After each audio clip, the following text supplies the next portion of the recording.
Nah, anak-anak, alhamdulillah, malam ini cukup cerah. Sebelum kalian tidur, Bapak ingin menceritakan sebagian dari sejarah Nabi Muhammad SAW, yaitu Fatu Mekah. Kalian mau? Hah? Fatu Mekah? Fatu Mekah itu apa sih, Pak? Iya, Bapak akan menceritakannya. Tapi sebelumnya, kalian mau dengar tidak? Ya mau dong, Pak. Itu kan bermanfaat buat kita. Ya kan, teman-teman? Setuju! Janji tidak ada yang tertidur ya? Iya, Pak. Kamu, Dodo, bagaimana? Iya, Pak Guru. Janji. Dok, awas kalau kamu tertidur ya. Wait, galak bener Bang Amir. Sabar aja lagi. Dasar. Ya sudah, begini saja. Yang mengantuk nanti harus segera cuci muka dan push up 3 kali. Setuju? Setuju! Hah? Push up 3 kali? Kenapa, Dok? Nggak kuat. Jangan sembarangan ya. Jangankan 3 kali, 30 kali Dodo layanin. Belagu kamu, Dok. Dodo gitu loh. Bagaimana kamu, Do? Setuju, Pak.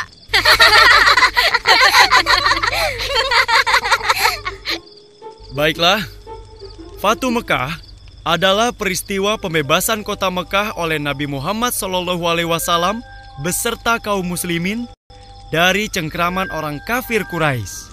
Terjadi pada tahun 630 Masehi atau bertepatan dengan 10 Ramadan 8 Hijriah. Ketika itu, Rasulullah SAW dengan kekuatan tidak kurang dari 10.000 orang pasukan berangkat dari Madinah setelah asar. Ini adalah sebuah operasi militer rahasia yang tidak diketahui orang-orang kafir Quraisy di Mekah. Pak Guru, apa penyebabnya sehingga Nabi mengerahkan pasukan sebesar itu? Awalnya adalah tindakan pengkhianatan dari orang-orang Bani Bakr terhadap perjanjian damai Hudaibiyah yang disepakati oleh kaum muslimin dan kafir Quraisy. Pada suatu malam, di satu tempat dekat mata air bernama Al-Watir, sekelompok orang dari Banu Khuza'ah yang merupakan salah satu suku pendukung dan pembela Nabi Muhammad SAW tengah beristirahat. Sebagian dari mereka ada yang tertidur, sebagiannya lagi ada yang tengah melaksanakan sholat. Namun, tanpa mereka sadari, di balik rimbunan semak dan pohon, ada mata-mata yang mengintai. Kalian siap? Siap! Lalu malam yang sunyi itu pun dipecahkan dengan teriakan keras. Serang!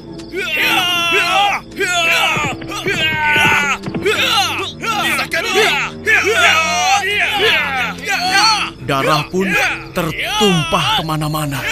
Namun, semua itu tidak menyurutkan kekejaman kelompok penyerang. Mereka terus mengayunkan pedang ke sana kemari, membabi buta. Siapa yang menyerang, Pak Guru? Mereka adalah orang-orang Bani Bakr yang dibantu pasukan dari kafir Quraisy. Banu Khuza'ah tidak melawan. Mereka melawan, namun karena kalah jumlah dan persiapan, akhirnya mereka pun terdesak hingga ke Mekah.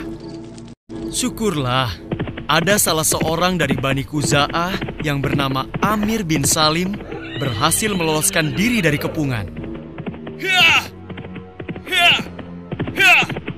Hah? Ada apa ya? Iya, itu siapa ya? Ya Rasulullah! Ya Rasulullah! Ketika sudah berhadapan dengan Nabi, Amir bin Salim menceritakan seluruh kejadian yang menimpa dirinya dan Bani Khuza'ah. Maka, Amir bin Salim pun meminta bantuan Nabi untuk menghukum kaum kafir Quraisy. Dan Rasulullah pun menjawab, "Engkau pasti akan ditolong, wahai Amir bin Salim." Tiba-tiba, saat itu muncul mendung di langit. Lalu beliau bersabda, "Mendung ini akan memudahkan pertolongan bagi Bani Ka'ab." Nah, inilah yang menjadi awal pengiriman pasukan kaum muslimin ke kota Mekah. Nabi Muhammad SAW memasuki Mekah dari dataran tinggi Qida memerintahkan Khalid bin Walid bersama pasukannya agar memasuki Mekah dari dataran rendah Qida. Akhirnya, kaum muslimin memasuki Mekah tanpa mendapatkan perlawanan, kecuali Khalid bin Walid. Ia menghadapi sejumlah kaum musyrikin yang di antara mereka terdapat Ikrimah bin Abu Jahal. Khalid memerangi mereka dan berhasil membunuh 24 orang dari Quraisy dan 4 orang dari Khuzail. Nabi Muhammad SAW mulai memasuki kota Mekah dengan menunggangi unta dan mengenakan sorban berwarna hijau di tubuhnya. Rasulullah terus menundukkan kepalanya sampai menyentuh punggung unta. Inilah bentuk sikap merendahkan diri kepada Allah Subhanahu wa Ta'ala. Beliau menyadari betul, hanya berkat pertolongan Allah sajalah semua ini bisa terjadi. Lalu, apa yang dilakukan Nabi setelah itu, Pak Guru? Selanjutnya, Rasulullah SAW bersama-sama Muhajirin dan Ansor menuju Ka'bah. Di sana, beliau menghampiri Hajar Aswad dan menciumnya. Setelah itu bertawaf mengelilingi Ka'bah. Ketika itu, di sekitar Ka'bah terdapat 360 berhala. Kemudian, Rasulullah SAW dengan menggunakan tongkatnya menghancurkan berhala itu satu persatu. Subhanallah, setelah 8 tahun terusir, akhirnya Rasulullah dan kaum muslimin kembali ke kota Mekah dengan kemenangan yang gemilang. Kemenangan yang diraih dengan damai. Kemenangan yang tidak diikuti rasa sombong dan keangkuhan, tapi penuh rasa syukur dan kerendahan hati pada Allah. Kemenangan yang membawa ketenangan dan ketentraman. Kemenangan, apa ya? Wah, susah deh kalau dapat giliran yang terakhir.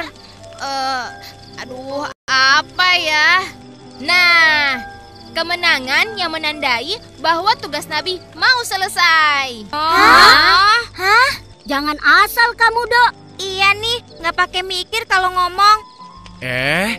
Kalian jangan marah dulu. Apa yang dikatakan Dodo bisa jadi benar juga. Hah?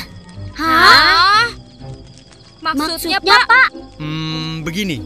3 tahun setelah Fatu Mekah, tepatnya pada tanggal 12 Rabiul Awal tahun 11 Hijriah, Rasulullah SAW pun wafat. Meski masih ada beberapa peristiwa penting dalam kurun 3 tahun itu, namun dapatlah dikatakan peristiwa Fatu Mekah adalah salah satu tonggak terpenting dalam perjalanan dakwah Nabi.